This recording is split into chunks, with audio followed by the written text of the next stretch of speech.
EVM government నేను ఎందుకు అన్నానంటే తెలుస్తూ ఉంది. ఎందుకంటే ఇప్పుడు నేను అదే చెప్తా ఉన్నా. కొంతమంది ఏమంటా ఉన్నారంటే 2024 ఈవీఎం గవర్నమెంట్ అంటున్నావు, మరి 2019లో కూడా 151 సీట్లు వచ్చినాయి కదా, మరి అది కూడా ఈవీఎం గవర్నమెంటేనా అని అంటా ఉన్నారు. నేను దానికి చెప్పాలనుకుంటున్నాను సార్, 2019లో జగన్మోహన్ రెడ్డి గారు నిజంగా 151 సీట్లు ఈవీఎం మేనేజ్ చేసి గెలుచుంటే కనుక 2024 ఆ ఛాన్స్ ఎందుకు వదిలేసుకుంటారు? అలానే గెలుస్తారు కదా. దాన్ని అర్థం చేసుకోవాలి జనం అందరూ కూడా. ఈ రోజున ఈవీఎం అనేది ఎలా అయిపోయిందంటే మీ అందరికీ తెలిసింది ఏంటంటే ఎలక్ట్రానిక్ ఓటింగ్ మిషన్. కానీ ఈ రోజున దాని మీనింగే మార్చేశారు. Every vote manipulate. అది అలా అయిపోయింది. ఎట్లా అంటే దానికి కొన్ని కారణాలు కూడా చెప్తాను నేను, ఇప్పుడు కాదు. ఈవీఎం గవర్నమెంట్ అని నేను అంటానికి కారణం ఏంటంటే 6 months నుంచి మనం బ్యాక్ వెళ్ళి చూడాలి. ఏదైతే డిసెంబర్ నుంచి మన సిఈసి సెంట్రల్ ఎలక్షన్ కమిషన్లో 3 సభ్యులు ఉండాలైతే 2 ఉన్నారు. 1 వెకెట్లు ఉంది. వెకెట్లో ఉంటే మన ఎలక్షన్ వచ్చే టయానికి దాంట్లో ఒకళ్ళు ప్రాపర్ రీజన్ లేకుండా రాజీనామా చేయటం ఒకటి అయిపోయింది. ఇప్పుడు మనకి ఎలక్షన్ రన్ చేయాలంటే 3 కావాలి సభ్యులు. 3ని నామినేట్ చేయటానికి మనకు దాంట్లో ఎవరెవరు ఉండాలి? ఒక సుప్రీంకోర్టు జడ్జి ఉండాలి, అపోజిషన్ లీడర్ ఉండాలి, మన ప్రధాని, మన ప్రెసిడెంట్ ఉండాలి. కానీ ఉన్న పలంగా మన మోడీ గారు ఏం చేశారంటే ఇదంతా అంతే, కూటమికి సపోర్ట్ చేయడం కోసం ఇదంతా కూడా. మోడీ గారు ఏం చేశారంటే సుప్రీంకోర్టు జడ్జి అవసరం లేదని చెప్పి హఠాత్తుగా ఒక ఆర్డినెన్స్ తీసుకొచ్చేసి సిఈసిని సెలెక్ట్ చేయడం జరిగింది. అప్పుడు 3 సభ్యులు ప్యానల్లోకి వచ్చిన తర్వాత మనకి స్టేట్లో కూడా ముఖేష్ కుమార్ మీనా గారు ఉన్నారు. ఆయనది కూడా ఒక పంతన మనం చూస్తే ఒక పార్టీకి బయాస్గా ఉన్నట్టే కనపడుతుంది. ఎలా అంటే ఎలక్షన్కు ముందు ఒక మాట, ఎలక్షన్ తర్వాత ఒక మాట. ఎలక్షన్ జరిగేసిన తర్వాత ఎలాంటి ఆర్డినెన్స్ ఇచ్చారంటే ఏదైతే బ్యాలెట్ ఓట్లకి గెజిటెడ్ ఆఫీసర్ సంతకం అవసరం లేదు అని చెప్పి ఒక ఆర్డినెన్స్ ఇచ్చారు.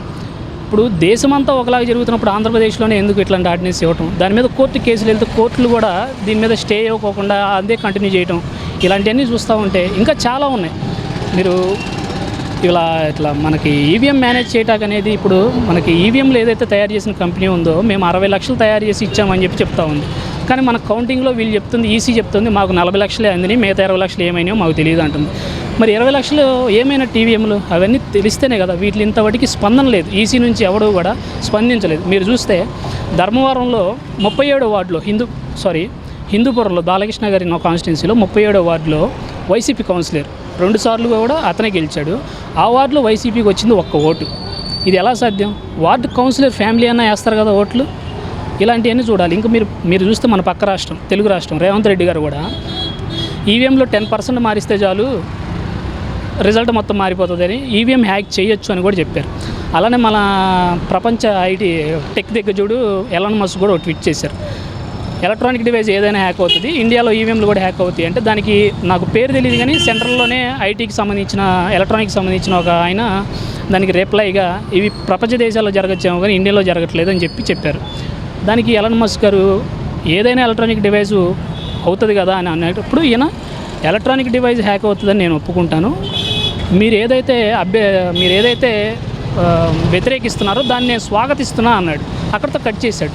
ఇప్పుడు మనకు అంత కాన్ఫిడెంట్ ఉన్నప్పుడు మీరు వచ్చి హ్యాక్ చేయొచ్చు అని ఇన్విటేషన్ ఇవ్వచ్చు కదా. అలాంటిది ఏం జరగలేదు.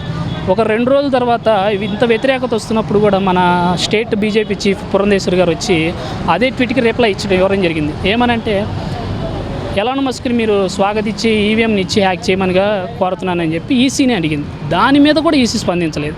ఇవన్నీ చూస్తూ ఉంటే ఈవీఎం హ్యాక్ అయ్యిందని అవ్వలేదని మనం ఎలా అనుకోగలం? ఖచ్చితంగా అట్లా గెలిచిందని మనం అనుకోవాలి. ఇప్పుడు జనాలందరిలో ఇంకో క్వశ్చన్ ఏంటంటే మరి ఈవీఎం హ్యాక్ అయితే బీజేపీకి 400 సీట్లు రావాలి కదా, మరి ఆయన ఎందుకు కూటమితో డిపెండ్ అవ్వటం అని చెప్పి అంటూ ఉన్నారు. ఇప్పుడు నిజంగా బీజేపీకి 400 సీట్లు ఆయన వేసేసుకొని ఉంటే ఈ రోజున ఆ క్వశ్చన్ అడిగే వాళ్ళు కూడా నిజంగా ఈవీఎం హ్యాక్ అయిందేమో అని అనుకుంటారు. ప్రపంచం అంతా అదే అనుకునేది. అలాంటి క్వశ్చన్ రాకూడదని ఇదంతా ఒక ప్లాన్ ప్రకారం జరిగిందని మనం భావించాలి ఖచ్చితంగా. ఇంకోటి చాలామంది నేను మొన్న చెప్పిన దాంట్లో కూడా చాలామంది కింద కామెంట్స్ నేను కూడా చదివాను. దాంట్లో కూడా చెప్తా ఉన్నారు మీరు ఎందుకు ఈవీఎంతోనే గెలిచారంటున్నారు, చంద్రబాబు నాయుడికి ఎందుకు ఓట్లు వేయలేదని మీరు అనుకుంటున్నారంటే దానికి కూడా నేను చెప్తా ఉన్నా. ఎందుకంటే గతంలో ఇప్పుడు మనం 2014 వెళ్ళాల్సిన అవసరం కూడా ఉంది. 2014లో టీడీపీ గెలిచినప్పటి నుంచి కూడా అంతా అవినీతి స్కాములతో నిండిపోయి జనమంతా 2019 వచ్చేపాటికి వాళ్ళంతా విసిగిపోయి ఉన్నారు. అలాంటి గవర్నమెంట్ నేను తీసుకుంది అనుకోండి. ఎందుకంటే కృష్ణా పుష్కరాల్లో 32 మంది పిల్లలకి పిల్లలు చనిపోయారు. చిన్న పాప తల్లిదండ్రులు ఇద్దరు చచ్చిపోయి అక్కడ రోధిస్తూ ఉంటే కనీసం బాధ్యత వహించకుండా బాధపడకోకుండా కుంభమేళాలో చచ్చిపోవట్లేదా, సమ్మక్క సారమ్మ జాతరలో చచ్చిపోవట్లేదా, వేరే తొక్కిసలాట్లో చచ్చిపోవట్లేదా, ఏపీలో ఒక్కట్లోనే జరుగుతుందా అని చెప్పి మాట్లాడతాం. ఇలా మాట్లాడుతుంది. ఇట్లాంటివన్నీ చూస్తూ ఉంటే ప్రజలు ఆయనకు ఓట్లు వేశారని మీరు ఎలా అనుకుంటా ఉన్నారు? జరిగిన 5 సంవత్సరాలు 2014 నుండి 19 దాకా కూడా అమరావతి మొత్తం స్కామే. పోలవరం కూడా పెద్ద స్కామ్. అసలు పోలవరం ఎవరు కట్టాలి? సెంట్రల్ ప్రాజెక్ట్, అది సెంట్రల్ గవర్నమెంట్ ప్రాజెక్టు. అలాంటిది స్టేట్ గవర్నమెంట్ టేకప్ చేసి నేను కట్టుకుంటానని చెప్పి తీసుకోండి. అదే ఆ పని ఆ రోజు చేయకపోయింటే ఈరోజు పోలవరం పూర్తి అయిపోయేది. ఆయన ఆ పోలవరాన్ని స్టేట్ గవర్నమెంట్ పూర్తి చేస్తా అని చెప్పి తీసుకొని ఇట్లా నాశనం చేయడం జరిగింది. ఇప్పుడు ఏమవుతుంది? స్టేట్ గవర్నమెంట్ తీసుకున్న తర్వాత సెంట్రల్ గవర్నమెంట్ గ్రాంట్ ఇస్తుంది, దానికి ఇవ్వాల్సిన పని ఇస్తుంది. ఇప్పుడు 1000 కోట్లు ఇచ్చింది అనుకోండి, ఈయన ఏం చేస్తారు? కాంట్రాక్ట్ ఒక 700 కోట్లు ఇచ్చి 300 కోట్లు వేరే పథకాలకు మళ్ళీ ఇస్తారు. కాంట్రాక్ట్కి వెళ్ళింది కూడా 710 కోట్లు పని జరుగుతుందా అంటే జరగదు. బ్యాక్వర్డ్లో వీళ్ళకి ఫండ్స్ వచ్చేస్తాయి. ఇప్పుడు మీరు చూస్తే 2019 వైసీపీ గవర్నమెంట్ వచ్చేపాటికి 3500 కోట్లు పని చేయకుండానే ట్రాన్స్టర్ అనే కంపెనీ తీసుకుందని చెప్పి వాదనలు ఉన్నాయి. 3500 కోట్లు తీసుకొని పని చేయలేదంటే నువ్వు సెంట్రల్ గవర్నమెంట్ 1000 కోట్లు వస్తూ ఉంటే నువ్వు 700 కోట్లు వాళ్ళకి ఇచ్చి మళ్ళీ వాళ్ళ దగ్గర నుంచి కమిషన్ రూపంలో వెనక తీసుకుంటా ఉంటే కాంట్రాక్టర్ ఎంతవరకు అని పని చేస్తూ ఉన్నాడు? చేయలేడు కదా. ఇప్పుడు డయాఫ్రమ్ వాల్ అని, కాపర్ డ్యామ్ అని చెప్పి అన్నీ డ్యామేజ్ అయిపోయినాయి అని చెప్తా ఉన్నారు. ఈ ఇంజనీరింగ్ భాష కాకుండా ప్రజలందరికీ అర్థమయ్యేట్టు నేను చెప్తా. ఇప్పుడు ఏవైతే ఒక కాలువ తీసుకుంటే మనం ఇప్పుడు ఏదైతే గోదావరి నది ఉందో ఆ గదే ఉంటే నది మధ్యలో మనం బ్రిడ్జి కట్టాలంటే ఆ వచ్చే ఫ్లోటింగ్ని దారి మళ్ళించాలి. ఆ దారి మళ్లించుకోకుండా అలానే వదిలేసి కేవలం 86 కోట్ల రూపాయలు ఖర్చు పెట్టి పోలవరం టూర్ అని పెట్టి జైము చంద్రన్న అనే పాట పాడించుకోవడం కోసం కేవలం అటువంటి డైవర్షన్ అనేది నదికి డైవర్షన్ ఇవ్వకోకుండా కట్టేసి ఇన్ని వేల కోట్లు నాశనం చేయడం జరిగింది. ఇప్పుడు అవన్నీ ఎవరికి కనపడట్లేదు.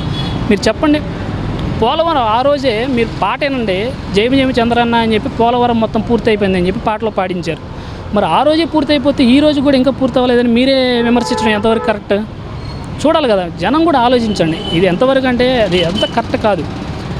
ఇట్లా ఇన్ని స్కాములు చేసి మాకు 2019లో కూడా జగన్ గారు అలానే గెలిచారా అంటే ఎంతవరకు కరెక్ట్ అనేది మీ విజ్ఞతగా వదిలేస్తా ఉన్నాం. ఇంకా అలానే కాదు కదా, 2014లో అట్లాగే ఇప్పుడు 2019 గవర్నమెంట్ వచ్చిన తర్వాత జగన్ బీభత్సంగా ఖర్చులు పెట్టేస్తా ఉన్నాడు, పనికిరాని ఖర్చులన్నీ పెడతా ఉన్నారని చెప్తా ఉన్నాను. నేను దానికే సమాధానం చెప్తాను. 2014లో మీరు గెలిచినప్పుడు ఓట్లకు నోట్ల కేసులో మీరు భయపడి అక్కడ కేసీఆర్ గారికి, ప్రధాని మోడీ గారికి కేసు నుంచి ఉపసంహరణ కల్పించడానికే కదా స్టేట్ వదిలేసి ఆంధ్రప్రదేశ్ అంతా అర్ధాత్రంగా వచ్చారు. 2024 జూన్ 2వ తారీఖు దాకా హైదరాబాద్లో ఉన్న సచివాలయాన్ని, హైకోర్టుని మనకు వాడుకోవడానికి హక్కు ఉంది. అలా ఉన్నప్పుడు మీరు అంత అర్ధాత్రంగా వచ్చేసి స్టేట్లో 990 కోట్లు పెట్టి టెంపరీ సచివాలయం, దానిలో ఉన్న ప్రత్యేకతలు ఏంటంటే వర్షం నీళ్ళు పడితే లోపలికి వచ్చేస్తాయి. అది మన ప్రత్యేకత. 660 కోట్లు పెట్టి కేసీఆర్ గారు కళ్ళు చెదిరిపోయేలాగా సచివాలయం కట్టారు. మరి మనం 990 కోట్లు పెట్టి ఏం కట్టాం? మీరు చూస్తే అమరావతిలో ఒక 2 ఫ్లోర్లు బిల్డింగ్ కట్టాలంటే 2 ఫ్లోర్లు కిందకి ఫౌండేషన్ వేయాలి.